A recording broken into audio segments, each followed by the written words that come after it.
और आज 5 अगस्त की तारीख फिर एक बार हम सभी के लिए उत्साह और उमंग लेकर आई है। आज ही ओलंपिक के मैदान पर देश के युवाओं ने हॉकी के अपने गौरव को फिर से स्थापित करने की तरफ बड़ी छलांग लगाई है। करीब 4 दशक के बाद ये स्वर्णिम पल आई है। जो हॉकी हमारी राष्ट्रीय पहचान रही है, आज हमारे युवाओं ने उस गौरव को पुनः हासिल करने की तरफ बहुत बड़ा देश को तोहफा दिया है। और ये भी संयोग है कि आज ही यूपी के 15 करोड़ लोगों के लिए इतना पुण्य आयोजन हो रहा है। मेरे गरीब परिवार के भाइयों बहनों को, 80 करोड़ से ज्यादा लोगों को अनाज तो करीब करीब 1 साल से ज्यादा समय से मुफ्त में मिल रहा है। लेकिन मुझे उसमें शरीक होकर के इस पुण्य कार्यक्रम में आकर के आप सबके दर्शन करने का आज मुझे अवसर मिला है। भाइयों और बहनों, एक तरफ हमारा देश, हमारे युवा भारत के लिए नई सिद्धियां प्राप्त कर रहे हैं, जीत का गोल के बाद गोल कर रहे हैं, तो वहीं देश में कुछ लोग ऐसे भी हैं जो राजनीतिक स्वार्थ के में डूब करके ऐसी चीजें कर रहे हैं, लगता है सेल्फ गोल करने में जुटे हैं। देश क्या चाहता है, देश क्या हासिल कर रहा है, देश कैसे बदल रहा है, इसमें इनको कोई सरोकार नहीं। ये लोग अपने स्वार्थ के लिए देश का समय और देश की भावना दोनों को आहत करने में जुटे हैं। भारत की संसद का जन भावनाओं की अभिव्यक्ति के पावन स्थान का ये लोग अपने राजनीतिक स्वार्थ की वजह से निरंतर अपमान कर रहे हैं। आज पूरा देश मानवता पर आए सबसे बड़े संकट से 100 साल में आया हुआ, पहली बार आया हुआ इतने बड़े संकट से बाहर निकलने के लिए जी जान से देश का हर नागरिक जुटा है, प्रयास कर रहा है। और ये लोग कैसे देश हित के काम को रोका जाए, इसकी स्पर्धा में लगे हैं, इस होड़ में जुटे हैं।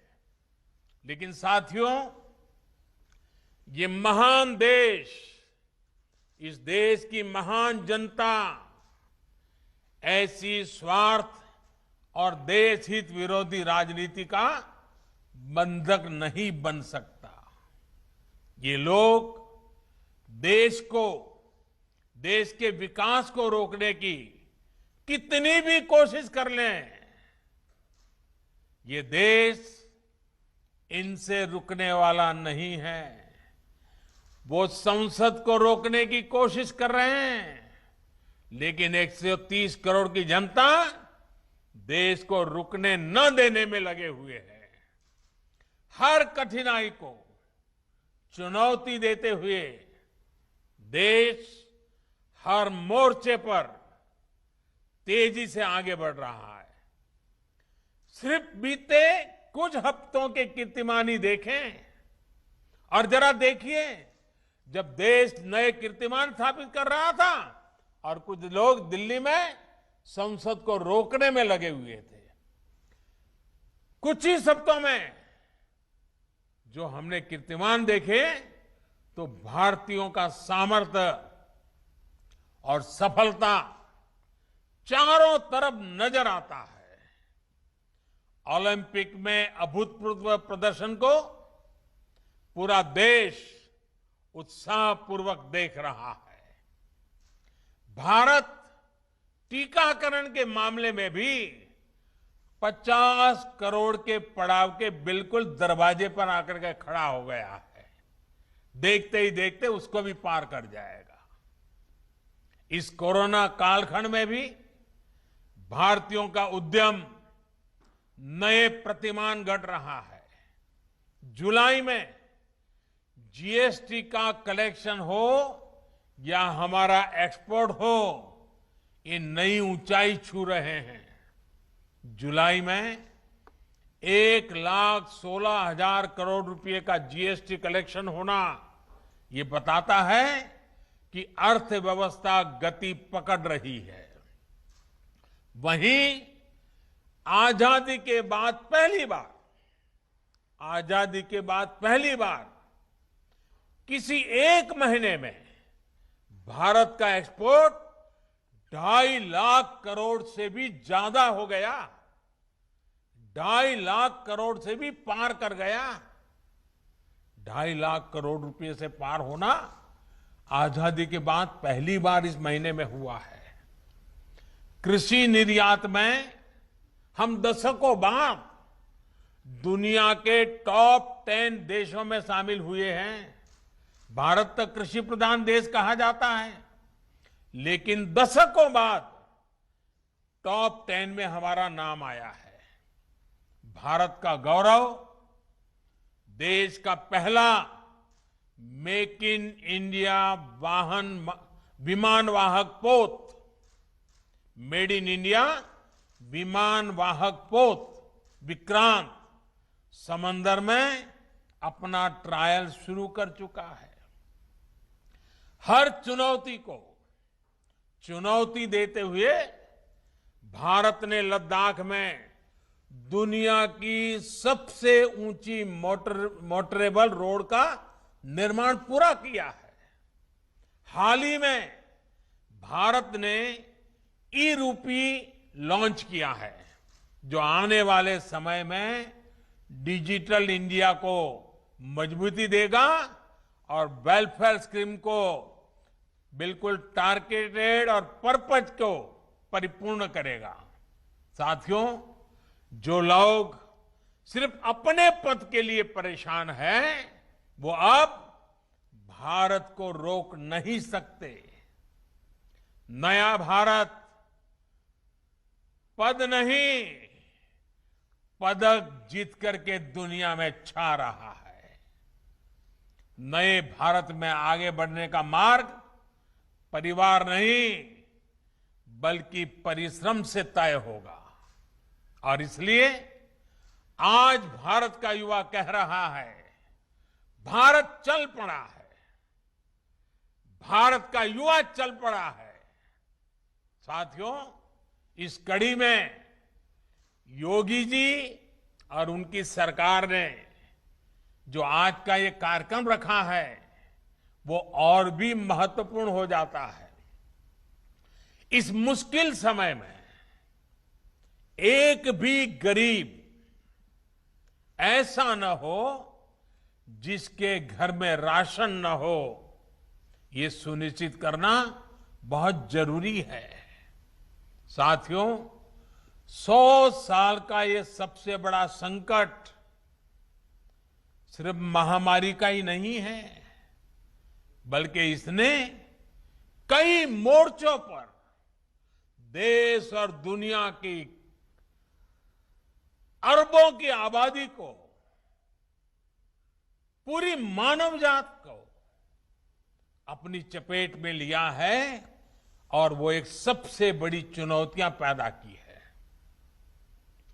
अतीत में हमने अनुभव किया है कि जब देश पर पहले इस तरह का बड़ा संकट आता था, तो देश की तमाम व्यवस्थाएं बुरी तरह से चरमरा जाती थी, हिल जाती थी। लोगों का विश्वास भी डिग जाता था। लेकिन आज भारत का प्रत्येक नागरिक पूरी ताकत से इस महामारी का मुकाबला कर रहा है। मेडिकल सेवाओं से जुड़ा इंफ्रास्ट्रक्चर हो, दुनिया के का सबसे बड़ा मुफ्त टीकाकरण अभियान हो, या फिर भारतवासियों को भूखमरी से बचाने का सबसे बड़ा अभियान हो, लाखों करोड़ रुपए के ये कार्यक्रम आज भारत सफलता के साथ आगे बढ़ा रहा है। महामारी के इस संकट के बीच भारत ने बड़ी संख्या में रोजगार निर्माण करने वाले लोग और बड़े बड़े मेगा इंफ्रास्ट्रक्चर प्रोजेक्ट्स को भी रुकने नहीं दिया। मुझे खुशी है कि यूपी और यूपी के लोगों ने देश के सामर्थ्य को बढ़ाने के लिए कंधे से कंधा मिलाकर के काम किया। यूपी में चल रहे हाईवे, एक्सप्रेसवे और डेडिकेटेड फ्रेट कॉरिडोर और डिफेंस कॉरिडोर जैसे प्रोजेक्ट जिस गति से आगे बढ़ रहे हैं, ये उसका जीता जागता उदाहरण है। साथियों, इतने संकट के बावजूद आज देश राशन से लेकर के दूसरे खाने पीने के सामान की कीमतों को पूरी दुनिया में तूफान मचा हुआ है। ऐसे में हमें मालूम है, छोटी सी भी ज्यादा बाढ़ भी आ जाए तो दूध और सब्जी के भाव भी कितने बढ़ जाते हैं।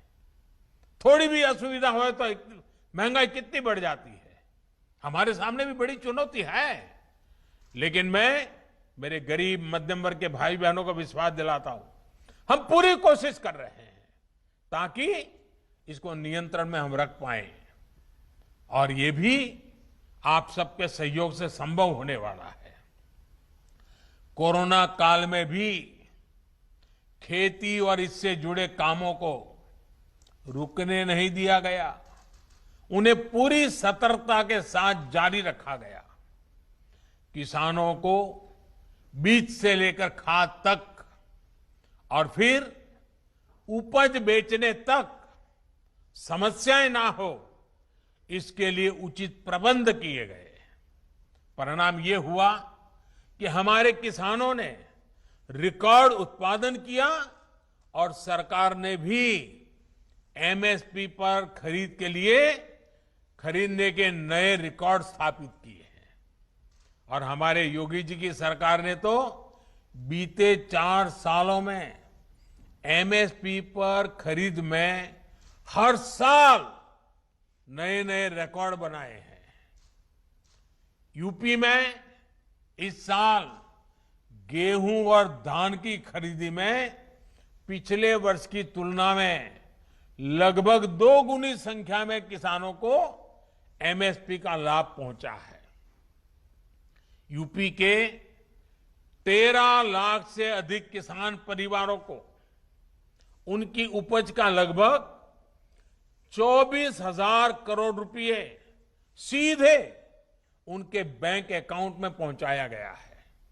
साथियों, केंद्र और उत्तर प्रदेश की डबल इंजन सरकार सामान्य जन की सुविधा और सशक्तिकरण के लिए निरंतर प्रयासरत है। कोरोना कालखंड के बावजूद गरीबों को सुविधाएं देने का अभियान मंद नहीं पड़ा।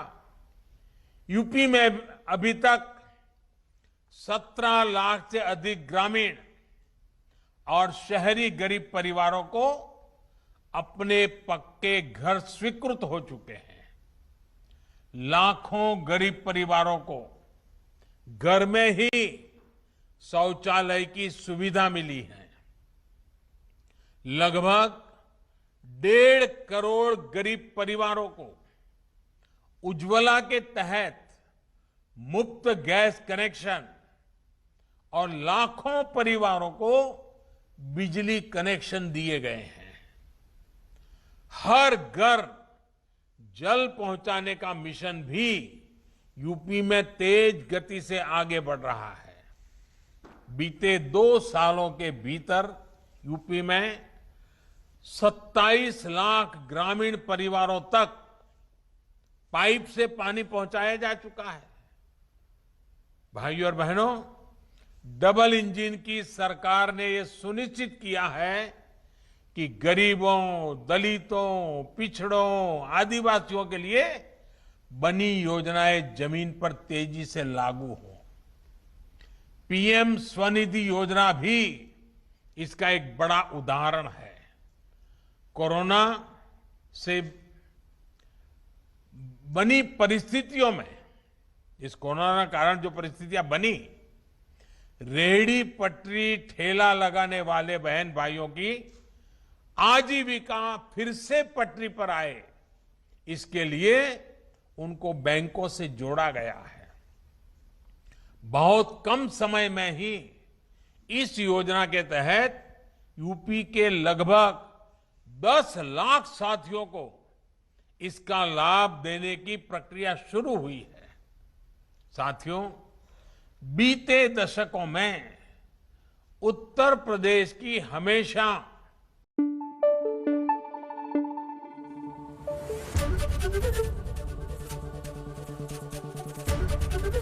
एबीपी न्यूज आपको रखे आगे।